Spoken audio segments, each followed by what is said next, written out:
अवधूत चिंतन श्री गुरुदेव दत्त. जय शिवशंकर नमामि शंकर, शिवशंकर शंभो. जय गिरिजापती भवानी शंकर, शिवशंकर शंभो. आपण कोण आहोत? आपण म्हणजे शरीर, मन की इतर कोणी आहोत हे आपण ओळखायला हवं. खरोखर माहीत आहे की आपण स्वतःचे स्वरूप ओळखतो.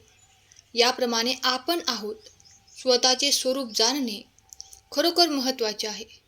स्वतःचे स्वरूप जाणून घेण्याचा प्रयत्न करणे म्हणजेच मूर्खपणा आहे, असा भ्रम वर्तमानात समाजाने निर्माण केलेला आहे. आपण आपल्या बहुमूल्य काळ केवळ आपल्या वर्तमान शरीराचे पालन करण्यात व्यर्थ घालवित आहोत.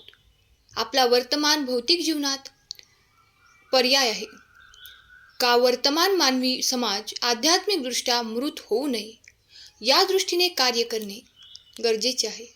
हेच कृष्ण भाव अमृत आंदोलनाचे उद्दिष्ट वर्तमान काळातील अंधतेने मानवी समाजाचे दिशाभूल करत आहेत. कारण त्यांना स्वतःला मानवी जीवनाचे वास्तविक ध्येय ज्ञात नाही. आत्मस्वरूप जाणून घेणे आणि भगवंताशी असणारा आपला शाश्वत संबंध पुनर्प्रस्थापित करणे हेच मानवी जीवनाचे वास्तविक ध्येय आहे.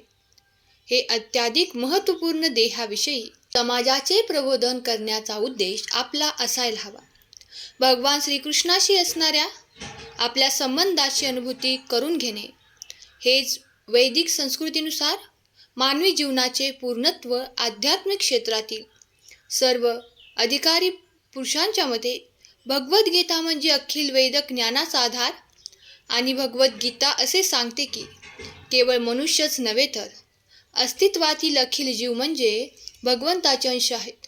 ज्याप्रमाणे हात, पाय, कांडोळे इत्यादी सर्व अवयव शरीराची सेवा करण्याकरिता आहेत, त्याचप्रमाणे आपण सर्व जीव भगवंताचे अंश असल्यामुळे भगवंताची सेवा करण्यास कर्तव्यबद्ध आहोत. वास्तविकपणे आपण आपले कुटुंब, समाज इत्यादीची सतत सेवा करत असतो. आपण या सर्वांची सेवा करीत नसलो तरी आपण कुत्रा, मांजर इत्यादी पाळीव प्राण्यांची तरी सेवा करीतच असतो.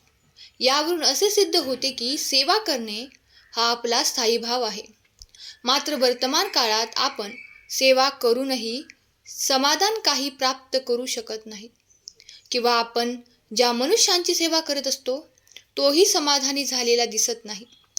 भौतिक स्तरावर सेवा करणारा प्रत्येक मनुष्य वैफल्यग्रस्तच असतो, कारण त्याला सेवेत योग्यता प्राप्त झालेली नसते.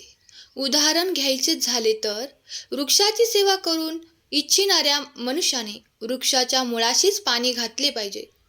झाडाच्या शाखा, पाने, फुले इत्यादींना पाणी घातल्याने झाडाची मुळीच लाभ होत नाही.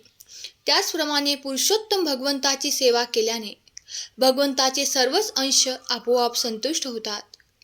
भगवंताची सेवा केल्याने समाज, कुटुंब, आपल्या देशाची आपोआप सेवा घडून येते आणि सर्व परोपकारी कार्य सिद्धीस जातात. भगवंताशी संबंधित असणारे आपले स्वरूप, स्थिती जाणून घेणे आणि त्यानुसार कार्य करणे हे प्रत्येक मनुष्याचे कर्तव्य आहे, मूलभूत कार्य आहे. मनुष्याचे जीवन यामुळेच यशस्वी होते. कधी कधी आपण परमेश्वर आहेच कोठे, किंवा मीच परमेश्वर आहे, किंवा परमेश्वरास मुळीच मी मानत नाही असे म्हणून भगवंताच्या अस्तित्वाला आव्हान आपण देत असतो. आव्हान देण्याची अशी प्रवृत्ती मुळीच सुखी, समाधानी, आनंददायी करूच शकत नाही. भगवंत अस्तित्वात आहेत आणि प्रत्येक क्षणी आपण त्यांना पाहू शकतो. आपण भगवंतांना पाहणे नाकारल्यास ते आपल्यासमोर क्रूर मृत्यूच्या रूपाने उपस्थित होतात. आपण एखाद्या विशिष्ट रूपात त्यांचे दर्शन घेणे नाकारले तर ते दुसऱ्या एखाद्या रूपामध्ये आपल्यासमोर प्रकट होतात. भगवंताची विविध रूपे अस्तित्वात आहेत, कारण ती अखिल अस्तित्वाचे मूळ आहेत. एका अर्थाने पाहिल्यास आपण त्यांच्या दृष्टिक्षेपापासून मुळीच दूर राहू शकत नाही. स्वामी भक्तांनो, भगवंताशी एकरूप रहा. भगवंताशी असणारा शाश्वत संबंध जाणून घेणे हे आपली अत्यंत आवश्यकता आहे. त्यासाठी भगवंताचे नामस्मरण करा. आपला वर्तमान मनुष्य देहच मानवी जीवन प्रमुख प्राप्त करू शकतो. जीवित आत्म्याने नाना योनीतून देहांतर केल्यानंतर त्याला मानवी देह प्राप्त होतो. हे आपण सदैव लक्षात ठेवले पाहिजे.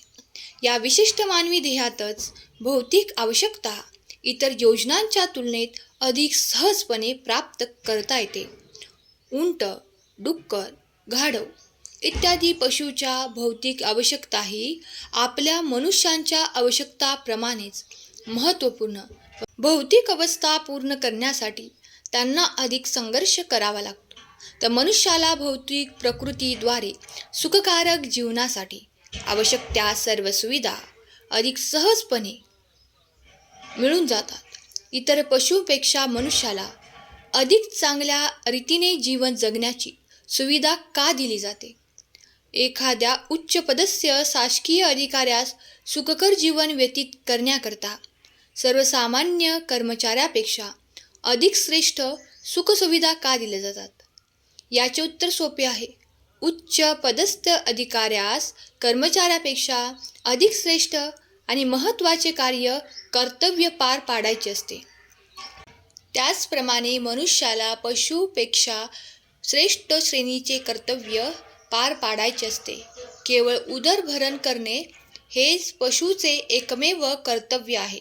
भौतिक प्रकृतीच्या नियमानुसार पशुतुल्य आधुनिक मानवी समाजाचे उदरभरण्याच्या समस्या अधिकच जटिल केलेल्या आहेत. त्यामुळे त्यापासून सुधारलेल्या पशुतुल्य माणसाकडे जेव्हा आपण जातो, आध्यात्मिक जीवनाविषयी चर्चा करतो, तेव्हा आपण केवळ उदरनिर्वाहाकरिता कार्य करतो आणि भगवंताविषयी विचार करण्याची आम्हास काहीच आवश्यकता नाही असे त्यांचे म्हणणे येते. असे लोक कष्ट करण्यासाठी उत्सुक असले तरी बेकारीचा प्रश्न अद्याप सुटलेला नाही.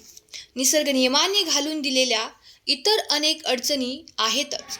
हे असूनही हे लोक उघडपणे भगवंताचे अस्तित्व मान्यच करण्याच्या आवश्यकतेचा निषेध करतात आणि आपल्याला कुत्रा डुकराप्रमाणे कठोर परिश्रम करण्याची नाही तर सर्वोच्च पूर्णत्व प्राप्त करून घेण्यासाठी हे मानवी शरीर देण्यात आलेले आहे हेच विसरून जातात.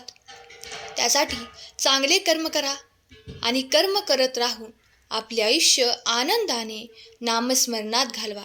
आजचा संदेश जर आवडला असेल तर चॅनेलला सबस्क्राईब करा आणि व्हिडिओला लाईक करा. तुमच्या एका लाईकने प्रेरणा मिळते नवनवीन स्वामी संदेश बनवण्यासाठी. स्वामी तुम्हा सर्वांच्या सर्व चांगल्या इच्छा पूर्ण करोत, तुम्हाला सुखात आनंदात ठेवोत ही स्वामी माऊली चरणी प्रार्थना. केलेली सेवा स्वामींचरणी अर्पण करते. आजचा हा संदेश शेवटपर्यंत ऐकल्याबद्दल धन्यवाद. श्री स्वामी समर्थ. जय जय स्वामी समर्थ.